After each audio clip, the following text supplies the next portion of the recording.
টাঙ্গাইল শহরের বর্জ্য ব্যবস্থাপনায় চরম বিশৃঙ্খলা। কে শুনে কার কথা? বাসা বাড়ি এখানে ময়লা ফেলা হয়। পৌরসভা থেকে তো অবজেকশন দেয়। আশেপাশে সবাই দেখা যায় ময়লা ফেলে।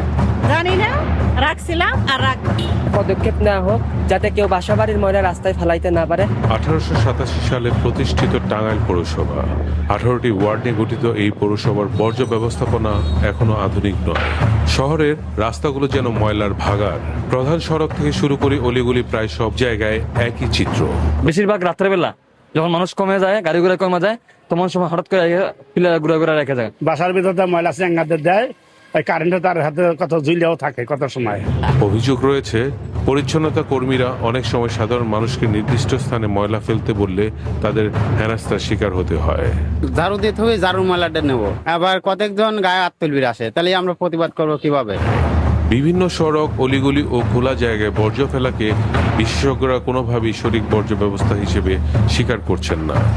কিছু নিচু জায়গাকে ভরাট করার জন্য এই বর্জ্য ফেলা হচ্ছে এবং শেষমেশ এই জায়গাগুলোকে বিভিন্নভাবে দখল করা হয়। যে প্রত্যেকটা নাগরিককে ফাইন দিতে হবে যদি নাকি এখানে এই ফেলানো হয়, এই ময়লা ফেলানো হয়। এখানে কোনো ক্ষমা নাই এলো কথা। কিছু লোক আছে যে হয়তো নির্মাণ সামগ্রী রাখছে বা ময়লা রাখছে, তাদের 500-1000 টাকা আমরা জরিমানাও করছি, কিন্তু জরিমানা ফলশ্রুতিতে দেখা যায় যে 500-1000 টাকা জরিমানা দেওয়ার পরে উনি আর আগের মতো যেভাবে ছিল ওইভাবেই মানে থেকে যায়, যার কারণে তার অভ্যাস আর পরিবর্তন হয় না।